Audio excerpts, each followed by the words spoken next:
Damn. One Piece chapter 896. Damn. So Luffy and Katakuri hit each other with an equally decimating blow. Holy shit. Has Luffy gotten stronger since he's been on whole Cacao Island? Holy shit, has Luffy gotten stronger? Like, if you'd have told me going in, right? If you'd have told me going in that there would have been a power gap this big and Luffy would have climbed this far in the process of this arc, holy shit. But what's crazy is that for as strong as Luffy's gotten, he can't get to Big Mom. He can't get to Big Mom, which is fucking nuts. It's fucking nuts. And yet, even Katakuri, before he falls unconscious, he looks at Luffy and he says, are you going to be back one day to topple Big Mom? And Luffy says, bitch, of course I am. I'm going to be king of the pirates. Fuck yeah, I'm going to be back. I'm going to make Big Mom my bitch.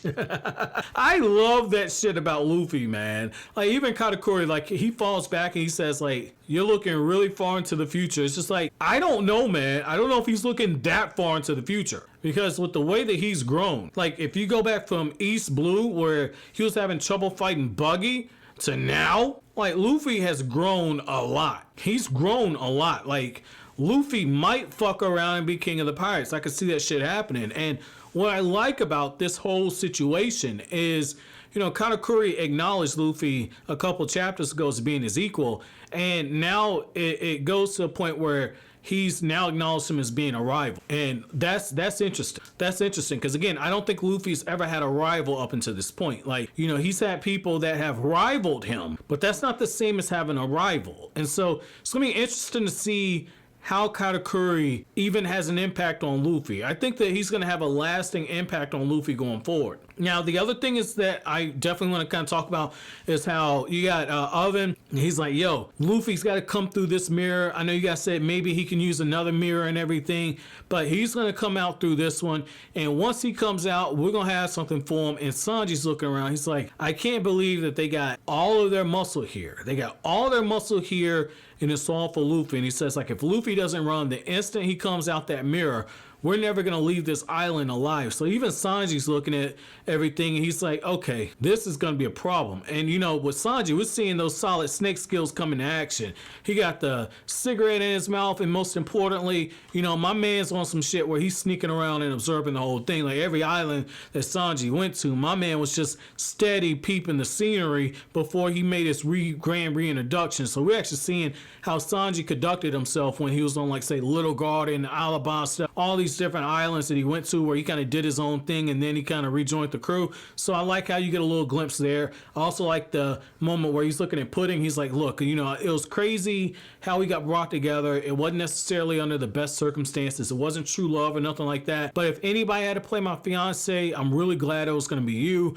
And you just see Sanji as a man being willing to forgive. Because I keep it real with you, right? I wouldn't forgive Pudding. Like, she'd have to do this shit to make it up to me, and I still tell at the end of the day, like, I ain't got nothing for you, baby. You can go suck some dick. Like, you belong to the streets now. You can go suck some dick. I ain't got nothing to do with you. So I mean, I think that this says a lot about Sanji right here. This says a lot about my man. And I like how Pudding just breaks down, starts crying. She has her monologue where she's saying, like, you know, I try to trick you, I try to kill you, and you turn around and you're thanking me. I should be apologizing to you. And I think that, you know, for Sanji, he's going to have a big impact on Pudding. And, you know, again, I know it looked like it was maybe Sanji, Nami, and maybe it's because I want Luffy and Nami to get together. But, you know, I'd be okay with Luffy and, Pudding and Sanji because, you know, they've had some real growth in this arc. So, I mean, I would like to see something like that. But, you know, just take a moment for a second and appreciate this double page spread where you got Katakuri and Luffy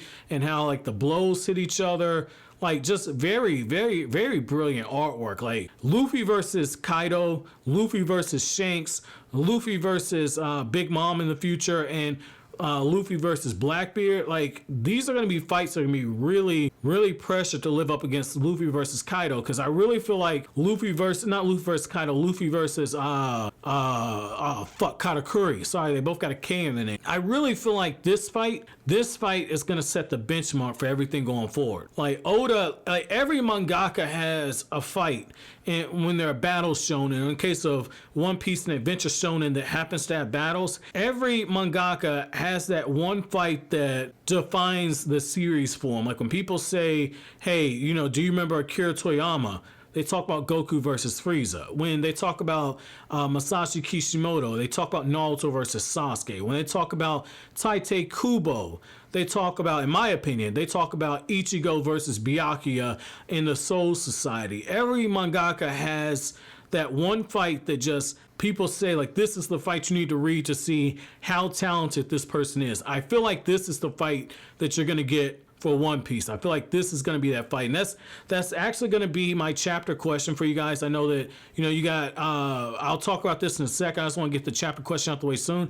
But my chapter question before I go into my last point is going to be, do you guys think that that's actually going to be the defining fight for One Piece? What, in your opinion, up until this point, has been the defining fight for One Piece? If you had to show somebody one fight in the entire series to get them into the One Piece story, what fight would it be? This would be that fight for me. Now, with that being said, I want to end the review off on this. I like how, like I've been suspecting, Oda having that World Economic News big bird looking motherfucker there, Morgan, that's his name, having him there. Basically, they're setting the stage for when Luffy and everybody escapes this shit, they're gonna be all over the world news. They're gonna be all over the world news, and they're setting it up where Luffy is gonna be, when you talk about shockwaves, like worst generation ever, nah, this is gonna be the worst pirate crew ever. This is gonna be fucking huge, because they went into an emperor's territory, took back one of their own that was being held hostage, and they blew shit up, and then they proceeded to walk out unharmed. Well, I guess not unharmed, but they proceeded to walk out that bitch. This is very fucking impressive. So, as always, guys, if you like anything I had to say, don't forget to comment, rate, subscribe, and share. Thank you so much for watching all the way to the end. Have an awesome day, guys.